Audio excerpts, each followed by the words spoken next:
La FETRAC, secteur santé, a déposé sa valise de sensibilisation et vision le vendredi 3 mai 2024 au DCRH de Libreville lors d'une assemblée générale extraordinaire devant la pierre angulaire du syndicat gabonais Jocelyn Bungoma et la base.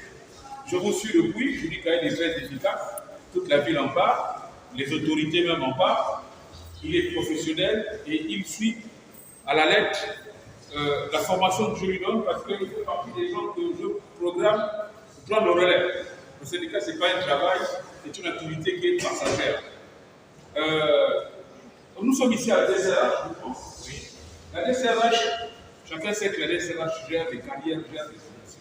Et la lutte syndicale, en général, c'est le combat pour le respect des droits et des intérêts matériels et moraux des travailleurs. Et je voudrais simplement vous dire une chose, le syndicat c'est sacerdoce. On a besoin de beaucoup de volonté, de foi, parce qu'en général, tout ce que nous faisons, personne n'est rémunéré pour ce que nous faisons.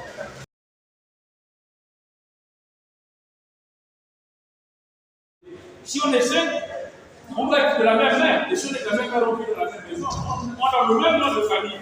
Mais quand vous êtes dans une organisation syndicale, où chacun a son nom, et ça, c'est pas un groupe qui représente les travailleurs, c'est un groupe de bandits qui est là, chacun défend ses intérêts, et ils sont comme ça. Tout ce qui les unit ne les divise pas.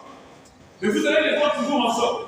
Donc, le conseil que moi je vais vous donner, c'est de les abandonner, de les ignorer, parce que si vous les ignorez, ils ne parleront pas à votre nom. C'est parce que vous vous taisez qu'ils parlent en votre nom et ils s'enregistrent en votre nom sur votre dos. Après la concorde, prière et le cours magistral sur le droit et respect de la liberté syndicale par Jocelyn Bungoma, le numéro 1 de la FETRAC, secteur santé, Judukael Mombo Mombo, et le secrétaire général adjoint Mbamoto Stéphane n'ont pas hésité à fixer le cap en éclairant la base sur les enjeux et perspectives de la FETRAC santé. L'Assemblée générale est consécutive aux rencontres d'échange que nous avons eues avec la base sur l'ensemble des Libreville au Vendo, donc l'ensemble des structures sanitaires et structures de santé à Libreville au Vendo. Au sortir de cette rencontre, nous avons décidé de nous retrouver ici pour faire le bilan de tout ce qui a été relevé, des spécificités de chaque structure, et ce qui nous a permis aujourd'hui d'adopter et d'amender notre cahier de charges.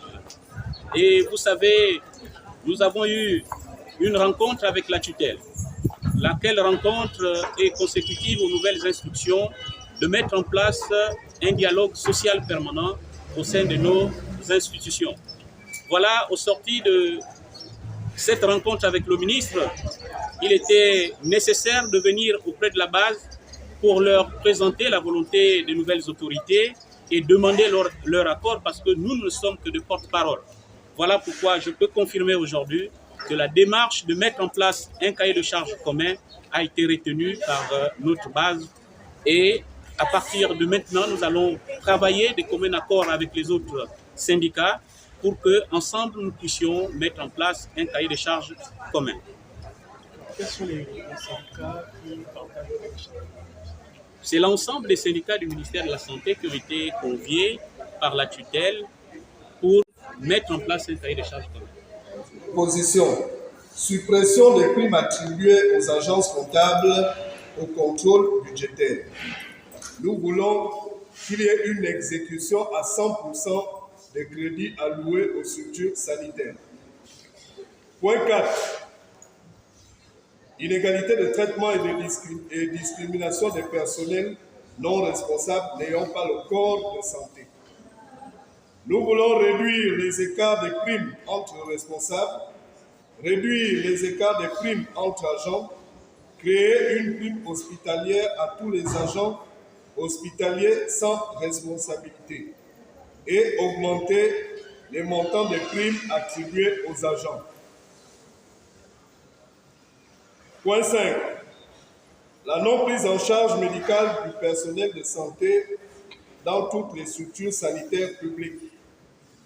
Nous proposons l'établissement d'une carte d'une carte de personnel de santé et la gratuité des soins au personnel de santé et leurs ayants droit dans toutes les structures sanitaires publiques. Donc nous avons retenu, et c'était déjà là, donc c'était un texte et réglementation, c'était un canevas. Il y avait la gouvernance, c'était le second canevas. Ensuite, il y avait le plateau technique, troisième canevas. Ensuite, on avait le social comme quatrième canevas. C'est-à-dire, vous soulevez un point que vous voulez voir réglé. Vous voyez que ce point appartient à quelle catégorie, à quel canevas. Vous voyez que c'est un problème du social. Vous le mettez dans le social. Vous voyez un point, vous dites non, ce point-là, c'est beaucoup plus texte et réglementation. Vous le mettez dans texte et réglementation. C'était, n'est-ce pas, le travail que nous étions appelés à faire. Mais avant de continuer, je voulais d'abord poser la question, parce qu'en tant que membre du bureau, nous ne sommes pas appelés à décider à votre place. Nous sommes vos porte-parole. Cette question nous a été posée à plusieurs reprises. Certains nous ont demandé, est-ce qu'effectivement, nous sommes appelés à avoir un cahier de charges commun avec les autres syndicats qui existent déjà? Il convient de noter que le bilan de la caravane de sensibilisation, lecture et adoption du cahier de charges et le compte rendu de la rencontre avec le ministre de tutelle, le professeur Adrien Mongongo, a été la charpente de la rencontre avec la base. Malgré l'intimidation, suivie de l'affectation qui ne cadre pas avec les normes administratives, Judy Kael Mombo ne compte pas porter les bretelles du oui.